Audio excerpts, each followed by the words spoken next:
கர்த்தர் நல்லவர். ஆமென். கர்த்தருடைய பரிசுத்தமுள்ள நாமத்துக்கு மகிமை உண்டாவதாக. தேவ சமூகத்தில் வந்திருக்கிற ஒவ்வொருவருக்கும் ஆண்டவராக இயேசு கிறிஸ்துவின் நாமத்தினாலே நன்றியும் வாழ்த்துதலையும் தெரிவித்துக் கொள்கிறேன். கர்த்தர் இன்னும் மேன்மேலும் உங்களை ஆசீர்வதித்து உங்களை பெருக பண்ணுவார். ஹல்லேலூயா. கர்த்தர் நம்மோடு கூட இருக்கிறார். தொடர்ந்து நம்மை நடத்துவாராக. பொழுதும் ஆண்டவருடைய வசனத்தை நாம் தியானிப்பதற்கு முன்பதாக தொடர்ந்து ஒரு பாடலை நாம் கேட்போம். ஸ்தோத்திரம்.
Price the Lord. கர்த்தர் நல்லவர்.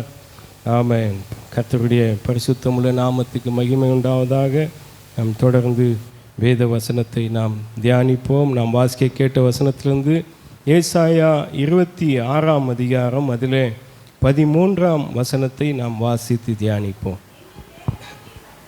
எங்கள் தேவனாகிய கர்த்தாவே, உம்மை அல்லாமல் வேறே ஆண்டவன்மார் எங்களை ஆண்டார்கள். இனி உம்மை மாத்திரம் சார்ந்து உம்முடைய நாமத்தை பிரஸ்தாபப்படுத்துவோம். ஆமென். ஹல்லேலூயா. கர்த்தருடைய வார்த்தை பாருங்க, தேவ ஜனங்கள் சொல்லுகிறார்கள், இனி உம்மை மாத்திரம் சார்ந்து உம்முடைய நாமத்தை பிரஸ்தாபப்படுத்துவோம். ஹல்லேலூயா. பாருங்க, இந்த வார்த்தை தேவ ஜனங்கள் அவர்கள் பாபிலோன் தேசத்திலிருந்து அடிமைகளாக காணப்பட்டு அதிலிருந்து விடுவிக்கப்பட்டு ஆண்டவர் சமூகத்தில் தேவன் அவர்களுக்கு கொடுத்த இடத்துல அவர்கள் போகும்போது அவர்கள் கர்த்தரை நோக்கி பாடின ஒரு பாடலான ஒரு வார்த்தை. இதே அதிகாரத்தில் முதல் வசனத்தில் நீங்கள் பார்த்தீங்கன்னா, அக்காலத்தில் யூதா தேசத்தில் பாடப்படும் பாட்டாவது என்று சொல்லப்பட்டிருக்கிறது. அப்படி என்றால் இந்த வார்த்தை தேவ ஜனங்கள் கர்த்தரை நோக்கி பாடுகிறார்கள். நாங்கள் இதுவரையிலும் வாழ்ந்த ஒரு காலங்கள், ஒரு நாட்கள் வேறு விதத்தில் இருந்தது. ஆனால் இனி நாங்கள் உம்மை மாத்திரமே சார்ந்திருப்போம். ஹல்லேலூயா. நாங்கள் உம்மை மாத்திரமே நாங்கள் சார்ந்திருப்பது எங்களுக்கு விருப்பமாக இருக்கிறது. ஹல்லேலூயா. நாங்கள் எங்கள் தேவனாகிய கர்த்தரை மாத்திரம் நாங்கள் சார்ந்திருக்க வேண்டும் என்று தேவ ஜனங்கள் அந்த இடத்துல சொல்லுகிறதை நாம் வேதத்தில் வாசிக்க முடியும். பாருங்கள், நம்முடைய வாழ்க்கையில் பல காரியங்களுக்காக நாம் எதிர்பார்க்கிறோம். பல நன்மைகள், ஆசீர்வாதங்கள் நாம் எதிர்பார்க்கிறோம். நம்முடைய வாழ்க்கையில் வெற்றி, ஜெயம் எடுக்க வேண்டும் என்று நாம் எதிர்பார்க்கிறோம். ஆனால் சில ஏதோ ஒரு காரணத்தினால அது நமக்கு கிடைக்காமல் போய்விடுகிறது. எந்த காரணத்தினால நமக்கு அது கிடைக்காமல் போய்விடுகிறது? சில ஆசீர்வாதத்துக்காக நாம் பிரயாசப்படுகிறோம். சில நேரம் அது நமக்கு கிடைக்காதபடி காணப்படுகிறது.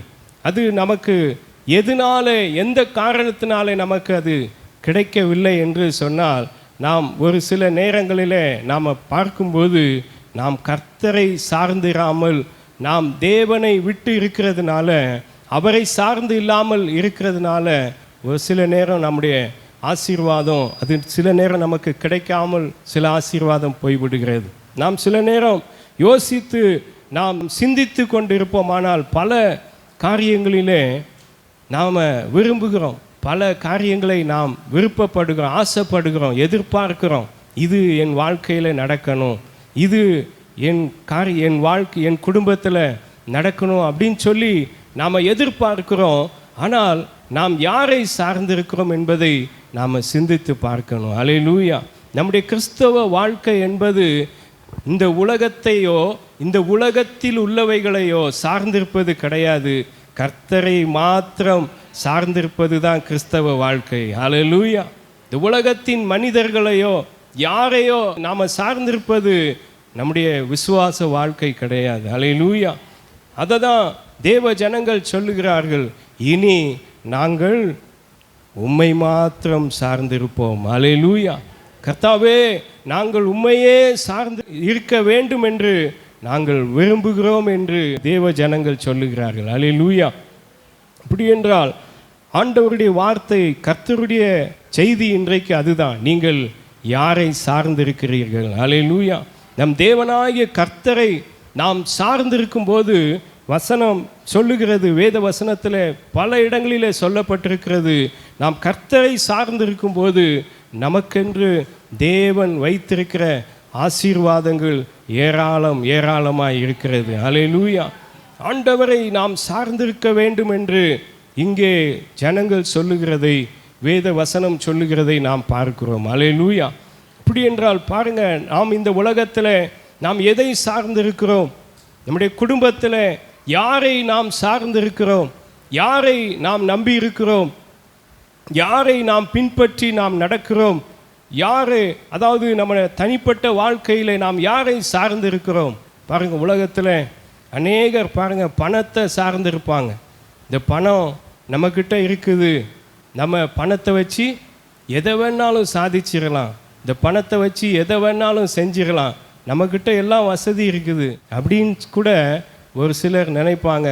ஒரு நேரம் கூட வரும், சில நேரம் அந்த நாம் நம்பி இருக்கிற அந்த பணம் கூட நமக்கு உதவாமல் போய்விடும். அந்த பணம் கூட சில நேரம் கைவிட்டு நம்மை விட்டு போகிறதை நாம் அநேக இடத்துல நம்ம பார்க்க முடியும். அல்லேலூயா. பணத்தை சார்ந்திருக்கிற ஜனங்கள் அப்படி கைவிடப்பட்ட சூழ்நிலையில் சில நேரம் காணப்படுகிறதை நாம் உலகத்தில் நாம் பார்க்க முடியும். வேதத்தில் கூட ஸ்தோத்திரம் பேதுருவை குறித்து நாம் பார்க்க முடியும். பேதுரு அவன் கடலில் மீன் பிடிக்க போகும்போது தன்னுடைய வலையை, தன்னுடைய படகு, தன்னுடைய திறமையை அவன் சார்ந்து போகிறான். திறமையை நம்பி அவன் கடலுக்கு போகிறான். ராத்திரி முழுதும் பிரயாசப்படுறான். அவன் என்ன சொல்கிறான்? லூக்கா 5:5 ஆண்டவரே, ராத்திரி முழுதும் பிரயாசப்பட்டேன், ஒன்றுமே அகப்படலை. அல்லேலூயா. பேதுரு என்ன நினச்சி கடலுக்கு போயிருப்பார்? நம்மக்கிட்ட எல்லாம் கை திறமை இருக்குது, நம்மக்கிட்ட நல்ல படகு இருக்குது, நல்ல ஒரு வலை இருக்குது, நான் போனால் மொத்தத்தையும் அள்ளிட்டு வந்துடுவேன். அல்லேலூயா. அந்த படகை சார்ந்து போகிறான், அந்த வலையை சார்ந்து போகிறான். அவன் திறமையை சார்ந்து போகிற இடத்துல அவன் ஒரு ஏமாற்றத்தோடு வருகிறான், ஒரு தோல்வியோடு வருகிறான், ஒரு ஆசீர்வாதம் இல்லாதவனாக அவன் காணப்படுகிறதை வேதத்தில் நாம் பார்க்கிறோம். ஆனால் என்றைக்கு அவன் இயேசுவை பார்த்து, இயேசு அவன் படகிலே உட்கார்ந்து இயேசுவின் வார்த்தைக்கு அவன் கீழ்ப்படிந்து இயேசுவை சார்ந்து அவன் வலையை போட்டானோ, எது இல்லைன்னு அவன் ஏமாற்றத்தோடு வந்தானோ, அந்த இடத்துல கர்த்தர் அவனை ஆசீர்வாதத்தினால் நிரப்பினார். அல்லேலூயா. அப்படி என்றால் நம்முடைய வாழ்க்கையிலே நாம் இன்றைக்கு ஒரு கேள்வி, நாம் எதை சார்ந்து இருக்கிறோம்? அநேக காரியங்களை நாம் எதிர்பார்க்கிறோம், அநேக ஆசீர்வாதத்துக்காக நாம் ஜெபித்து கொண்டிருக்கிறோம், அநேக தேவைகளுக்காக நாம் போராடி ஜெபித்து கொண்டிருக்கிறோம். ஆனால் இன்றைக்கு ஆவியானவர் உங்களை பார்த்து கேட்கிறார், நீங்கள் எதை சார்ந்திருக்கிறீர்கள்? அல்லேலூயா. பணத்தை சார்ந்திருக்கிறீங்களா? பதவியை சார்ந்திருக்கிறீங்களா? அல்லது ஸ்தோத்திரம் மனிதர்களை, சொந்தங்களை சார்ந்திருக்கிறீங்களா? இங்கே வேத வசனம் சொல்லுகிறது, தேவ ஜனங்கள், கர்த்தாவே நாங்கள் உம்மை மாத்திரம் சார்ந்திருப்போம். அல்லேலூயா. இந்த உலகத்தில் நாம் யாரை சார்ந்து வாழுகிறோம்? மனிதர்களை சார்ந்து வாழ்கிறோமா? அல்லது பணத்தை சார்ந்து வாழ்கிறோமா? அல்லது நம்முடைய திறமைகளை சார்ந்து வாழ்கிறோமா? வசனம் சொல்லுகிறது, நாங்கள் உம்மையே சார்ந்திருப்போம். அல்லேலூயா. நாங்கள் உம்மையே சார்ந்திருப்போம். இந்த காலை ஆராதனையில் வந்திருக்கிற உங்கள் வாழ்க்கையில் எந்த ஒரு காரியத்தில் நீங்கள் ஏமாற்றத்தோடு இருக்கலாம், இல்லது பல காரியங்கள் நிமித்தமாக நீங்கள் பாதிக்கப்பட்டவர்களாக இருக்கலாம், நீங்கள் ஒருவேளை பல காரியத்தில் வெறுமையானவர்களாக இருக்கலாம், பல காரியத்தில் நீங்கள் தோல்வி அடைந்தவர்களாக இருக்கலாம். நீங்கள் இன்றைக்கு ஒரு வார்த்தை சொல்லுங்கள், கர்த்தாவே நாங்கள் உம்மையே சார்ந்திருப்போம். அல்லேலூயா. நீங்கள் அதை சொல்லும்போது நிச்சயமாக கர்த்தர் உங்களை ஆசீர்வாதத்தினால் நிரப்ப வல்லவராக இருக்கிறார். அல்லேலூயா. கர்த்தாவே நாங்கள் உம்மை சார்ந்திருப்போம், உம்மை தவிர எங்களுக்கு வேறு எதுவும் வேண்டாமப்பா, இந்த உலகத்தில் எங்களுக்கு எதுவும் வேண்டாம், நாங்கள் உம்மை சார்ந்திருப்போம் ஆண்டவரே என்று சொல்லி நீங்கள் ஜெபிங்க. கர்த்தர் உங்களுக்கு தேவையான ஆசீர்வாதத்தை தருவார். அல்லேலூயா. ஒரு வாழ்க்கையில் ஒரு வெற்றியுள்ள ஒரு வாழ்க்கை வாழும்படி கர்த்தர் உங்களை ஆசீர்வதிக்க உண்மை உள்ளவராக இருக்கிறார். அல்லேலூயா. அப்படி என்றால் நம்முடைய வாழ்க்கையில் கர்த்தரை நாம் சார்ந்திருக்கும் போது, அவரையே நாம் பின்பற்றி நடக்கும்போது, அவரை நாம் பற்றி கொள்ளும்போது கர்த்தர் நமக்கு என்னென்ன செய்வார் என்பதை வேதத்திலிருந்து ஒரு சில வசனம் தியானிப்போம். வாசிங்கள். 2 நாளாகமம் 14:2. ஆசா தன் தேவனாகிய கர்த்தரின் பார்வைக்கு நன்மையும் செம்மையுமானதை செய்தான். 5ஆம் வசனம், யூதாவுடைய எல்லா பட்டணங்களிலுமிருந்து மேடைகளையும் விக்கிரகங்களையும் அகற்றினான், அவனுக்கு முன்பாக ராஜ்யம் அமெரிக்கையாய் இருந்தது. ஹல்லேலூயா. இங்கே ஆசா என்கிறதான ஒரு ராஜா பாருங்க, அவன் கர்த்தருடைய பார்வையிலே அவன் செம்மையானதை செய்து கொண்டிருந்தான். கர்த்தருடைய ஸ்தோத்திரம், கர்த்தருக்கு முன்பதாக அவன் தேவனுக்கு பிரியமானவைகளை அவன் செய்து கொண்டிருந்தான். ஆகையினாலே வசனம் சொல்லுகிறது, அந்த ஆசாவின் ராஜ்ய பாரத்தில் தேசம் எப்படி இருந்ததா? அமெரிக்கையா இருந்தது. ஹல்லேலூயா. அமெரிக்கைனா ஒரு சமாதானம் உள்ள ஒரு ராஜ்யபாரமாக இருந்தது, ஒரு தெய்வீக சமாதானம். அந்த ராஜ்யத்தில், அந்த தேசத்தில், அந்த ஆசா அரசாண்ட அந்த நாட்களிலே தேவனுக்கு பிரியமானதை, தேவனுடைய பார்வைக்கு செம்மையானதை அவன் செய்ததுனால அவனுடைய ராஜ்யபாரத்தில் ஒரு சமாதானமாய் நடந்து கொண்டிருந்தது. ஹல்லேலூயா. அந்த நேரத்தில் பாருங்க, எத்தியோப்பியா என்றதான ஒரு எத்தியோப்பியா தேசத்தின் ராஜா வந்து இந்த ஆசா ராஜாவுக்கு விரோதமாக படையெடுத்து வருகிறார்கள். கிட்டத்தட்ட 10 லட்சம் ஜனங்கள், ஏராளமான ஜனங்கள், 10 லட்சத்துக்கு மேலான ஜனங்கள் இந்த ஆசா ராஜாவுக்கு விரோதமாக யுத்தம் பண்ணும்படியாக வருகிறார்கள். ஆனால் பாருங்க, இந்த ஆசா ராஜ்யபாரத்தில் ஆசாவினிடத்தில் கொஞ்சம் பேர் தான் இருக்கிறாங்க. எத்தனை பேர்? வசனம் சொல்லுகிறது 3 லட்சம் ஜனங்கள் தான் இந்த ஆசா என்கிற ராஜாவினிடத்தில் ஜனங்கள் இருக்கிறாங்க. ஆனபடியினால இந்த ஆசா ராஜாவுக்கு ஒரு பெரிய கலக்கம் வந்து விட்டது. இந்த எத்தியோப்பிய ஜனங்கள் அதிகமான மிகுதியான ஜனங்களாக இருக்கிறாங்களே, நம்மக்கிட்ட கொஞ்சம் ஜனங்க தானே இருக்கிறாங்க, இந்த யுத்தத்தில் நாம் என்ன செய்ய முடியும் என்ற ஒரு கலக்கம் இருந்தபோது அந்த ஆசா ராஜா தேவ சமூகத்தில் வந்து அவன் ஜெபிக்கிறான். 11ஆம் வசனம் வாசிங்க. ஆசா தன் தேவனாகிய கர்த்தரை நோக்கி கூப்பிட்டு, கர்த்தாவே, பலமுள்ளவனுக்காகிலும் பலனற்றவனுக்காகிலும் உதவி செய்கிறது உமக்கு லேசான காரியம். எங்கள் தேவனாகிய கர்த்தாவே, எங்களுக்கு துணை நில்லும். உம்மை சார்ந்து உம்முடைய நாமத்தில் ஏராளமான இந்த கூட்டத்திற்கு எதிராக வந்தோம். கர்த்தாவே, நீர் எங்கள் தேவன், மனுஷன் உம்மை மேற்கொள்ள விடாதையும் என்றான். ஹல்லேலூயா. பாருங்க, ஆசா ராஜா ஆண்டவரை நோக்கி அவன் கூப்பிடுகிறான், கர்த்தரை நோக்கி அவன் ஜெபிக்கிறான். கர்த்தாவே, ஏராளமான ஜனத்துக்கு முன்பதாக நாங்கள் என்ன செய்வதென்று தெரியவில்லை ஆண்டவரே. பலமுள்ளவனுக்காகிலும் பலனற்றவனுக்காகிலும் உதவி செய்வது உமக்கு லேசான காரியம். கர்த்தாவே, நீர் எங்களுக்கு துணை நிற்க வேண்டும், நாங்கள் உம்மையே சார்ந்திருக்கிறோம். ஹல்லேலூயா. ஜெபம் பாருங்க, இதுதான் ஒரு கருத்துள்ள ஜெபம். ஆண்டவரே, நாங்கள் உம்மை சார்ந்திருக்கிறோம். ஆசா அவன் ராஜா பாருங்க, கர்த்தரை சார்ந்திருந்தான். எந்த சந்தர்ப்பத்திலும், அந்த ஆபத்தான நேரத்தில், அந்த நெருக்கடியான நேரத்தில் அவன் கர்த்தரை சார்ந்திருந்தான். ஹல்லேலூயா. நம்ம வாழ்க்கையில் சில நெருக்கங்கள் வரும்போது, சில பிரச்சனை வரும்போது, போராட்டம் வரும்போது தான் நம்ம அதிகமாக ஆண்டவரை தேடும், அதிகமாக வசனம்லாம் வரும், அதிகமாக வேத தியானம் வரும். ஒரு நெருக்கங்கள் மத்தியில், பாடுகள் மத்தியில், சில போராட்டத்தின் மத்தியில் இருக்கும்போது அந்த நேரத்தில் தான் நமக்கு அதிகமாக ஜெபம் வரும். ஹல்லேலூயா. இருக்கிறீங்களா இங்கே? ஆமென். ஹல்லேலூயா. அப்போ தான் ஜெபம் வந்துக்கிட்டே இருக்கும். எவ்வளோ நேரம் ஜெபிப்போம், ஆனால் நம்முடைய வாழ்க்கை அப்படி இருக்கக்கூடாது. எந்த நேரத்திலும் நாம் ஜெபிக்க ஆயத்தமாக இருக்கணும். ஹல்லேலூயா. அதான் இயேசு சொன்னார், நீங்கள் சோதனைக்குட்படாதபடிக்கு தீமையிலிருந்து நீங்கள் விலக்கி காக்கும்படியாக விழித்திருந்து ஜெபம் பண்ணுங்கள். ஹல்லேலூயா. நீங்கள் சோதனைக்குட்படாதபடிக்கு அப்படின்னா, சோதனை வர்றதுக்கு முன்னால், பிரச்சனை வர்றதுக்கு முன்னால், போராட்டம் வர்றதுக்கு முன்னால், நெருக்கங்கள் வர்றதுக்கு முன்னால் விழித்திருந்து ஜெபம் பண்ணுங்கள். ஹல்லேலூயா. எப்பொழுதும் ஜெபம் பண்ணுகிறவர்களாக இருக்க வேண்டும். ஹல்லேலூயா. இங்கே பாருங்க, ஆசா ராஜா அவனுக்கு ஒரு நெருக்கடியான சூழ்நிலைமை, அவன் கலங்கி நிற்கிறான். அவன் கர்த்தரை நோக்கி கூப்பிடுகிறான். ஆண்டவரே, நீர் எங்களுக்கு துணை நிற்க வேண்டும். ஏராளமான ஜனங்கள் எங்களுக்கு விரோதமாக எழும்பி வந்திருக்கிறார்கள்.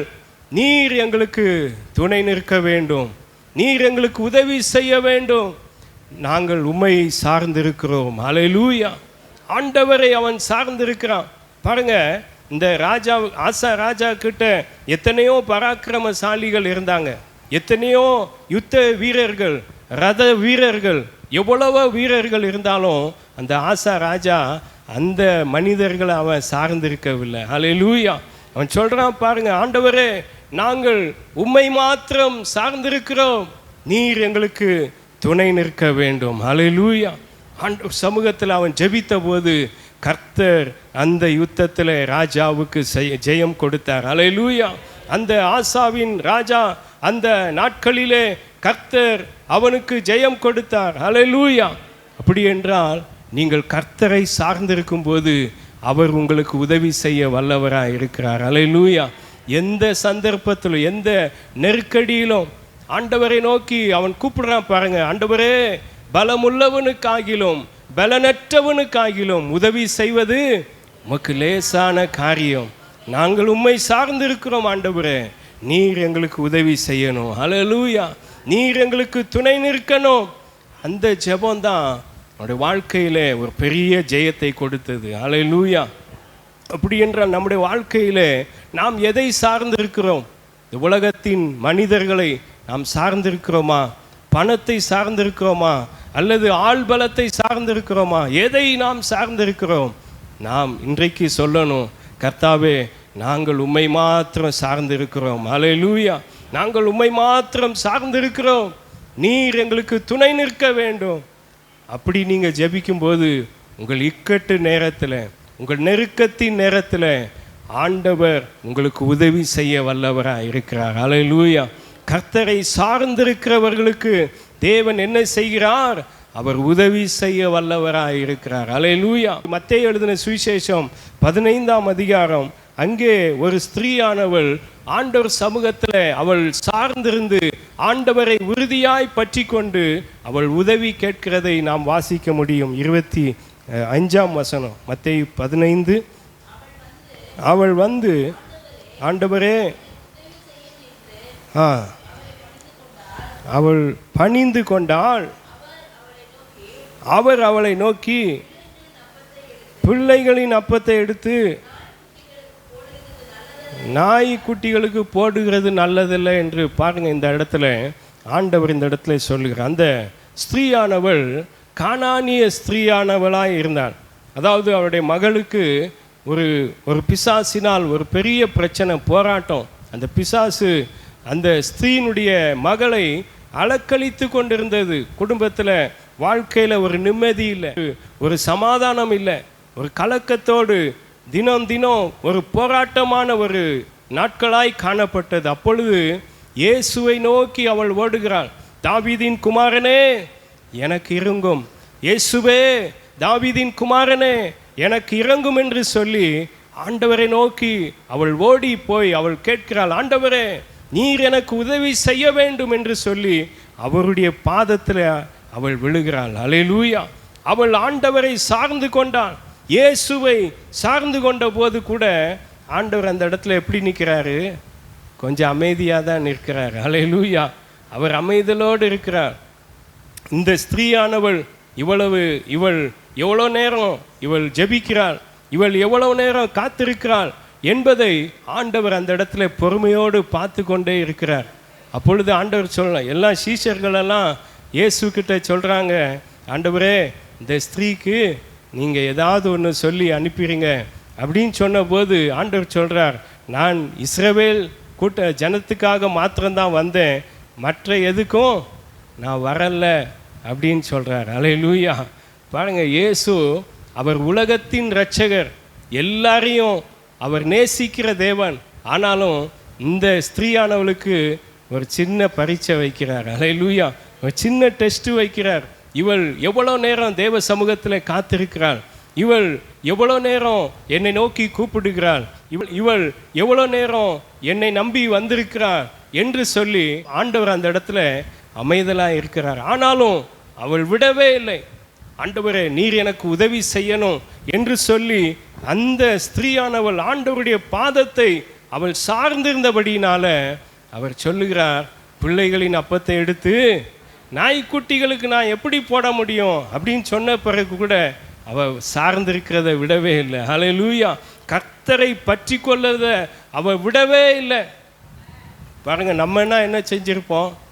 சரி அப்படியா, சரி அவ்வளோதானா, சரி நான் போயிட்டு வரேன் அப்படின்ற மாதிரி நம்ம போயிருப்போம். ஆனால் அவள் கர்த்தரை முற்றிலும் சார்ந்திருந்தாள். ஹல்லேலூயா. அவள் முழுவதும் சார்ந்திருந்தாள். அவள் விடவே இல்லை. அவள் சொல்லுறா பாருங்க, மேஜையிலிருந்து எஜமான்கள் தின்னும் அந்த துணிக்கைகள் மேஜையிலிருந்து விழுமே, அதை நான் எடுத்துக்கொள்வேன். ஹல்லேலூயா.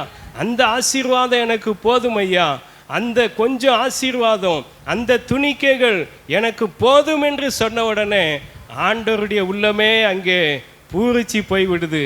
ஸ்திரீயே, உன் விசுவாசம் பெரியது, நீ விரும்புகிறபடி உனக்கு ஆக கடவுது. ஹல்லேலூயா. ஆண்டவர் அந்த வார்த்தை சொன்ன உடனே அந்நேரமே அவள் மகள் ஆரோக்கியமானாள் என்று வேத வசனம் சொல்லுகிறது. ஹல்லேலூயா. அப்படி என்றால் நம்முடைய வாழ்க்கையில் யாரை நாம் சார்ந்திருக்கிறோம்? நாம் நெருக்கத்தின் மத்தியில் இருக்கும்போது, பல கஷ்டத்தின் மத்தியில் இருக்கும்போது, உபத்திரவத்தின் மத்தியில் இருக்கும்போது யாரை, மனிதர்களை சார்ந்திருக்கிறோமா அல்லது பணத்தை சார்ந்திருக்கிறோமா? நாம் இன்றைக்கு சொல்லணும், ஆண்டவரே நான் உம்மை மாத்திரம் சார்ந்திருப்பேன். ஹல்லேலூயா. நான் உம்மை விடமாட்டேன் ஆண்டவரே, நான் உம்முடைய பாதத்தை விடமாட்டேன் என்று சொல்லி நீங்கள் ஜெபிக்கும் போது கர்த்தர் உங்கள் வாழ்க்கையிலும் அற்புதத்தை செய்ய வல்லவராக இருக்கிறார். ஹல்லேலூயா. அவர் உங்கள் விசுவாசத்தை பார்க்கிறார், உங்கள் நம்பிக்கையை பார்க்கிறார். நீங்கள் எவ்வளோ நேரம் தேவ சமூகத்தில் காத்திருந்து அவரை சார்ந்திருப்பதை கர்த்தர் பார்த்து உங்களுக்கு அற்புதம் செய்கிற தேவனாக இருக்கிறார். ஹல்லேலூயா. அப்படியே ஆண்டவர் செய்கிறவராக இருக்கிறார். அடுத்ததாக வசனம் சொல்லுகிறது, வாசியுங்கள். 2 ராஜாக்கள் புஸ்தகம் 18ஆம் அதிகாரம் 5ஆம் வசனம். அவன் இஸ்ரவேலின் தேவனாகிய கர்த்தர் மேல் வைத்த நம்பிக்கையிலே அவனுக்கு பின்னும் அவனுக்கு முன்னும் இருந்த யூதாவின் ராஜாக்களிலெல்லாம் அவனை போல ஒருவனும் இருந்ததில்லை. பாருங்க, இந்த இடத்துல எசேக்கியா ராஜாவை குறித்து சொல்லப்பட்டிருக்கிறது. கர்த்தர் மேல் அவன் வைத்த அந்த நம்பிக்கையிலே அவனை போல ஒருவனுமே கிடையாது. ஹல்லேலூயா. அவனுக்கு முன்னும் அவனுக்கு பின்னும், அதாவது முன்னும் பின்னும்னா அவனோட வாழ்க்கையிலே ஆரம்ப காலத்தில் கூட அவன் கர்த்தர் மேல் வைத்திருந்த அந்த நம்பிக்கை அவ்வளவு அதிகமாக இருந்தது. ஹல்லேலூயா. அவ்வளவு அதிகமாக இருந்தது. கடைசி வரைக்கும் அவனோட வாழ்க்கையிலே கடைசி வரைக்கும் கர்த்தர் மேல் வைத்த நம்பிக்கை அவ்வளவு அதிகமாக இருந்தது. ஹல்லேலூயா. இன்றைக்கு பாருங்கள், உலகத்தில் எத்தனையோ ஜனங்களை நாம் பார்க்க முடியும். ஆரம்ப காலத்தில் விசுவாசிங்க இந்த கூட்டம் வைக்கலையா, அந்த கூட்டம் வைக்கலையா, அப்படி இப்படின்னு கேட்பாங்க. ஓடி வந்து முழங்கால் பண்ணுவாங்க.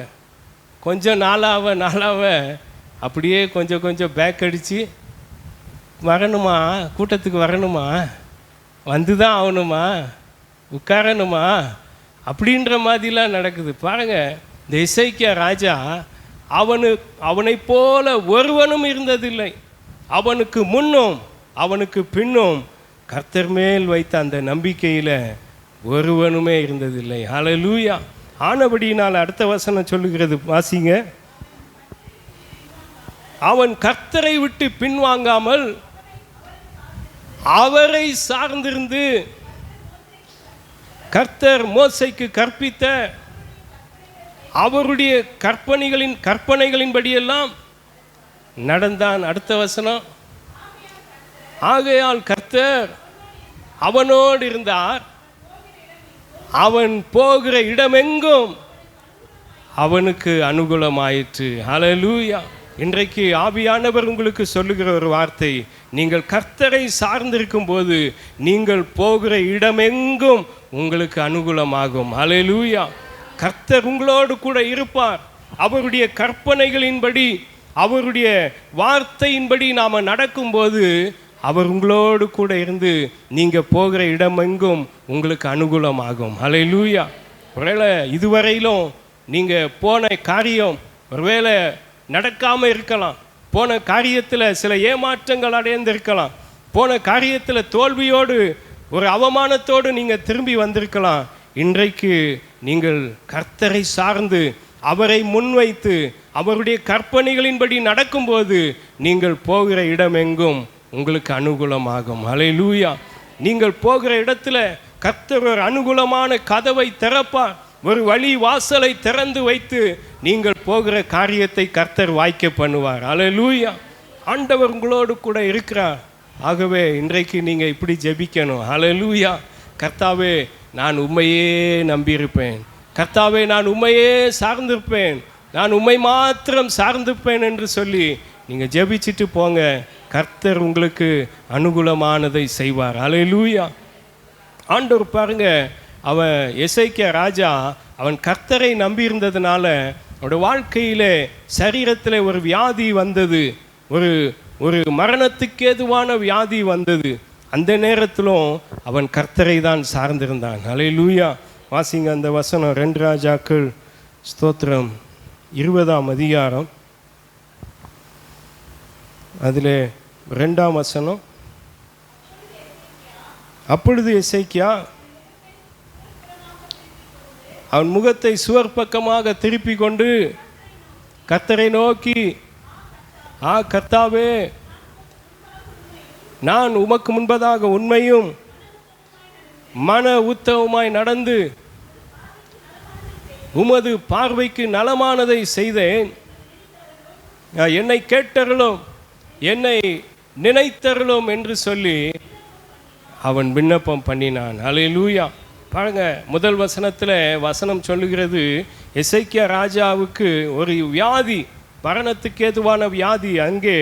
அங்கே தீர்க்கதரிசி வந்து சொல்லுகிறார், உன் வீட்டு காரியத்தை நீ ஒழுங்குபடுத்து, நீ இந்த உலகத்தை விட்டு போற அப்படின்னு சொன்ன உடனே எசேக்கியா ராஜாவுக்கு இந்த சின்ன வயசில் எனக்கு ஏன் இந்த வியாதி, எனக்கு ஏன் இந்த பலவீனம் என்று சொல்லி உன் கர்த்தரை நோக்கி ஜெபிக்கிறான். கர்த்தாவே, நான் உமக்கு முன்பதாக உண்மையும் உத்தமமாய் நடந்து வந்தனே, உமது பார்வைக்கு நான் நலமானதை செய்தனே, நீர் என்னை நினைத்தருள வேண்டும். ஹல்லேலூயா. பாருங்க, இந்த எசேக்கியா ராஜாவுடைய ராஜ்ய பாரத்தில் எத்தனையோ மருத்துவங்க இருந்திருப்பாங்க, எத்தனையோ வைத்தியர்கள் இருந்திருப்பாங்க. இந்த வியாதி வந்துட்டுன்னா முதல்ல உலகத்தில் என்ன போய் பார்ப்பாங்க? டாக்டரை போய் பார்ப்பாங்க. இந்த வியாதிக்கு என்ன மருந்து?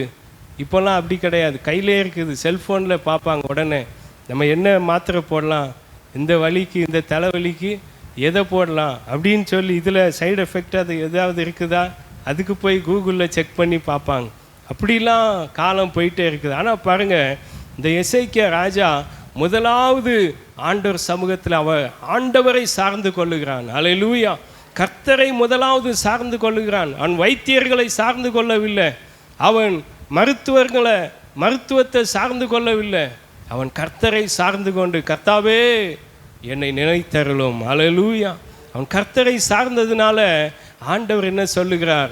எசேக்கியா ராஜாவே, உன் விண்ணப்பத்தை கேட்டேன், உன் கண்ணீரை கண்டேன், நான் உன்னை குணமாக்குவேன். ஹல்லேலூயா.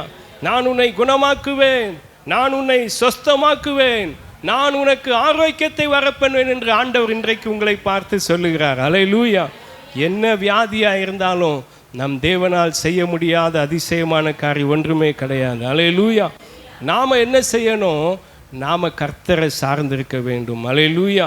எசேக்கியா ராஜா வசனம் சொல்லுகிறது, அவன் கர்த்தரை சார்ந்திருந்தான். ஹல்லேலூயா. அவன் கர்த்தரை நம்பியிருந்தான், அவன் கர்த்தரை உறுதியாய் பற்றி பிடித்து கொண்டான். ஆகவே அவன் போகிற இடம் எங்கும் அவனுக்கு அனுகூலமாயிற்று. ஹல்லேலூயா. நீங்கள் கர்த்தரை சார்ந்து கொள்ளுங்க, மனிதர்களை சார்ந்து கொள்ள வேண்டாம், பதவிகளை சார்ந்து கொள்ள வேண்டாம், திறமைகளை சார்ந்து கொள்ள வேண்டாம். இன்றைக்கு நீங்கள் சொல்லுங்கள், கர்த்தாவே, நான் உம்மையே சார்ந்து கொள்ளுவேன் அப்பா, உம்மை மாத்திரம் நான் சார்ந்து வாழுவேன் ஆண்டவரே, உம்மை மாத்திரம் நான் சார்ந்திருப்பேன் ஆண்டவரே. நீர் என்னை நடத்த வேண்டும், நீர் எனக்கு உதவி செய்ய வேண்டும், நீர் என் காரியத்தில் அனுகூலத்தை செய்ய வேண்டும் என்று ஜெபிங்க. கர்த்தர் உங்களை ஆசீர்வதித்து இந்த பூமியிலே மேன்மைப்படுத்துவார். ஹல்லேலூயா. கர்த்தர் தாமே இந்த வசனத்தின் மூலமாக உங்களை ஆசீர்வதிப்பாராக. ஆமென், ஆமென். ஸ்தோத்திரம். ஹல்லேலூயா. நம்ம எல்லாரும் அப்படியே எழுந்து நின்று ஆண்டவரை நோக்கி ஜெபிப்போமா? ஜெபம் பண்ணுங்க. ஹல்லேலூயா. இந்த ஆராதனை வேளையில் நாம் ஆண்டவரை சார்ந்து கொள்ளும்போது, அவரை சார்ந்து கொள்ளும்போது கர்த்தர் உங்களுக்கு உதவி செய்ய வல்லவராக இருக்கிறார். கர்த்தர் உங்களுக்கு அற்புதத்தை செய்ய வல்லவராக இருக்கிறார். கர்த்தரை சார்ந்து கொள்ளும்போது கர்த்தர் நீங்கள் போகிற இடமெங்கும் உங்களுக்கு அனுகூலமான கதவுகளை திறப்பார். ஹல்லேலூயா. நீங்கள் போகிற இடம் எங்கும் உங்களுக்கு அனுகூலம் உண்டாகும். Hallelujah, hallelujah. Praise the Lord, praise the Lord. சொல்லுங்கள் எல்லாரும் வாயை திறந்து, கர்த்தாவே நாங்கள் உம்மையே சார்ந்திருப்போம் ஐயா. கர்த்தாவே நாங்கள் உம்மை மாத்திரம் சார்ந்திருப்போம். நாங்கள் உம்மை மட்டும் சார்ந்திருப்போம் ஆண்டவரே. இந்த உலகத்தில் நாங்கள் யாரையும் சார்ந்திருக்கவில்லைப்பா. இந்த உலகத்தில் நாங்கள் யாரையும் சார்ந்திருக்கவில்லை ஆண்டவரே. நாங்கள் யாரையும் நம்பவில்லைப்பா. உம்மை நம்பி வந்திருக்கிறோம் ஐயா. ஹல்லேலூயா, ஹல்லேலூயா, ஹல்லேலூயா, ஹல்லேலூயா. உம்மை நம்பி உந்தன் பாதம் உறுதியாய் பற்றி கொண்டோ, நீர் ஒருபோதும் கைவிட மாட்டீர். உம்மை நம்பி உந்தன் பாதம் உறுதியாய் பற்றி கொண்டோ, நீர் ஒருபோதும் கைவிட மாட்டீர். உம்மை நம்பி உந்தன் பாதம் உறுதியாய் பற்றி கொண்டோ, நீர் ஒருபோதும் கைவிட மாட்டீர். மகனாக மகளாக அப்பா என்று அழைக்கும் உரிமையை எனக்கு தந்தீர். மகனாக மகளாக அப்பா என்று அழைக்கும் உரிமையை எனக்கு தந்தீர். ஐயா உரிமையை எனக்கு தந்தீர். ஐயா உரிமையை எனக்கு தந்தீர். உம்மை நம்பி உந்தன் பாதம் எல்லாரும் பாடுங்க. உறுதியாய் பற்றி கொண்டோ, இயேசுப்பா ஒருபோதும் கைவிட மாட்டீர். உம்மை நம்பி உந்தன் பாதம் உறுதியாய் பற்றி கொண்டோ, நீர் ஒருபோதும் கைவிட மாட்டீர். அச்சாரமாய் முத்திரையாய் அபிஷேக வல்லமையை அடிமைக்கு தந்தீரே. அச்சாரமாய் முத்திரையாய் அபிஷேக வல்லமையை அடிமைக்கு தந்தீரே. ஐயா அடிமைக்கு தந்தீரே. ஐயா அடிமைக்கு தந்தீரே. உம்மை நம்பி உந்தன் பாதம் உறுதியாய் பற்றி கொண்டோ, ஒருபோதும் கைவிட மாட்டீர். நாங்கள் உம்மை சார்ந்திருக்கிறோம். உம்மை நம்பி உந்தன் பாதம் உறுதியாய் பற்றி கொண்டோ, நீர் ஒருபோதும் கைவிட மாட்டீர். கண்ணீரை துடைத்து காலமெல்லாம் பிடித்து காலமெல்லாம் காத்துக் கொண்டீர். கண்ணீரை துடைத்து கரங்களை பிடித்து காலமெல்லாம் காத்துக் கொண்டீர். என்னை காலமெல்லாம் காத்துக் கொண்டீர். உம்மை நம்பி உந்தன் பாதம் உறுதியாய் பற்றி கொண்டோ, ஒருபோதும் கைவிட உம்மை நம்பி உந்தன் பாதம் உறுதியாய் பற்றி கொண்டோ, ஒருபோதும் கைவிட மாட்டீர். உம்மை நம்பி உந்தன் பாதம் உறுதியாய் பற்றி கொண்டோ, நீர் ஒருபோதும் கைவிட மாட்டீர். ஹல்லேலூயா, ஹல்லேலூயா. எல்லாரும் கரங்களை தட்டி ஆண்டவருக்கு மகிமை செலுத்துவோம். கர்த்தர் ஆண்டவருடைய வார்த்தை கேட்ட சொன்னபடியே கர்த்தர் நம்மை நடத்துவாராக. கர்த்தர் நம்மை ஆசீர்வதிப்பாராக. கர்த்தர் நம்மை ஒரு நாளும் கைவிடவே மாட்டார். கர்த்தர் நம்மை ஒரு நாளும் வெட்கப்படவே விட மாட்டார்.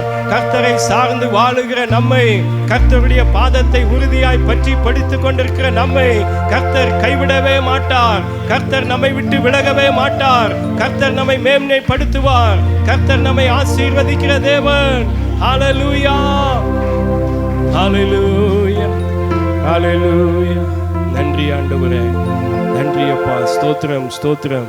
எங்கள் அன்பின் பரலோக பரிசுத்த பிதாவே, இந்த நல்ல ஆசீர்வதிக்கப்பட்டதான மனமகிழ்ச்சி நாளிலும் ஆண்டவரே, நாங்கள் ஒன்று கூடி உம்முடைய சமூகத்தில், உம்முடைய ஆலயத்தில் உம்மை துதித்து ஆராதித்து ஆண்டவரே, உம்முடைய தெய்வீக பிரசன்னத்தோடு ராஜா உம்முடைய வேத வசனங்களை தியானிக்க உம்முடைய பாதத்தில் அமர்ந்திருந்து உம்முடைய சத்தத்தை நாங்கள் கேட்கும்படி கர்த்தர் செய்த எல்லா கிருபைகளுக்காக உம்மை துதிக்கிறோம், ஸ்தோத்திரிக்கிறோம் ஆண்டவரே. உம்முடைய பாதத்தில், உம்முடைய சமூகத்தில் வந்திருக்கிற ஒவ்வொருவரையும், பெரியோர்கள், சிறியோர்கள், சகோதரர்கள், சகோதரிகள் ஒவ்வொருவரையுமாக கர்த்தர் இந்த நாளிலே நீர் ஆசீர்வதிக்க வேண்டும் ஆண்டவரே. கர்த்தாவே, உம்மை நம்பி வந்திருக்கிறார்கள் அப்பா, உம்மை சார்ந்து வந்திருக்கிறார்கள் ஆண்டவரே. எந்தெந்த தேவைக்காக உம்முடைய பாதத்தில் எதிர்பார்த்து காத்து கொண்டிருக்கிறார்களோ எல்லா தேவைகளை கர்த்தர் பரத்திலிருந்து சந்திக்க வேண்டும் ஐயா. நீர் நன்மை செய்யுங்கப்பா. ஒவ்வொருவரையும் ஆசீர்வதிங்க ஆண்டவரே. அற்புதங்களினாலும் அடையாளங்களினாலும் கர்த்தாவே வசனத்தை உறுதிப்படுத்தும்படியாய் செபிக்கிறேன் ஐயா. ஆண்டவரே, உமக்கு ஸ்தோத்திரம். ஒவ்வொருவருடைய கைகளின் பிரயாசத்தில், வியாபாரத்தில், தொழிலில் ஆண்டவரே, எல்லா வேலையில கர்த்தருடைய ஆசீர்வாதத்தை கட்டளையிடும்படியாய் செபிக்கிறேன் ஐயா. ஒவ்வொருவருடைய மன விருப்பத்தை நிறைவேற்றுங்கப்பா. ஒவ்வொருவருக்கு வேண்டிய நல்ல சுகம், பலன், ஆரோக்கியத்தையும், சந்தோஷத்தையும், சமாதானத்தையும், தெய்வீக பாதுகாப்பை ஒவ்வொருவருக்கும் கொடுக்கும்படியாய் செபிக்கிறேன் ஐயா. கர்த்தர் அப்படியாக நடத்த வேண்டும். எங்கள் சபையாரை ஆசீர்வதிங்கப்பா. ஆண்டவரே, தூரத்தில் பிரயாணத்தில் இருக்கிற எங்கள் சபையார் எல்லாரையும் கர்த்தர் ஆசீர்வதித்து பாதுகாத்து நடத்தும்படியாய் செபிக்கிறோம் ஐயா. வருகிற நாட்களிலே நாங்கள் எல்லாரும் ஒன்று சேர்ந்து ஒருமித்து உம்முடைய நாமத்தை உயர்த்த வேண்டும் ஐயா. உம்மை ஆராதிக்க வேண்டும் ஆண்டவரே. கர்த்தர் தொடர்ந்து எங்களோடு கூட நடத்த வேண்டும் ஐயா. ஆசீர்வதிங்கப்பா, ஆசீர்வதிங்க. உம்முடைய நாமத்தை மகிமைப்படுத்துங்க, ஆசீர்வதிங்க, காத்துக்கொள்ளுங்க ஆண்டவரே. எல்லா துதி கன மகிமை உமக்கே செலுத்துகிறோம். மீட்பர் இயேசு கிறிஸ்து மூலம் ஜெபம் கேளும் ஜீவனுள்ள நல்ல பிதாவே, ஆமென், ஆமென். நம்ம எல்லாரும் சேர்ந்து சொல்லுவோம். என் ஆத்துமாவே கர்த்தரை ஸ்தோத்திரி, என் ஆத்துமாவே கர்த்தரை ஸ்தோத்திரி, அவர் செய்த சகல உபகாரங்களை மறவாதே. ஆமென், ஆமென். நம்முடைய கர்த்தராகிய இயேசு கிறிஸ்துவின் கிருபையும் பிதாவுடைய அன்பும் பரிசுத்த ஆவியானவருடைய அந்யோன்ய ஐக்கியமும் சமாதானமும் ஆசீர்வாதமும் இன்றும் என்றும் சதா காலங்களிலும் நம் அனைவரோடு தங்கியிருந்து ஆசீர்வதித்து காப்பாராக. ஆமென், ஆமென். அல்லேலூயா, அல்லேலூயா. ஸ்தோத்திரம் கர்த்தர்.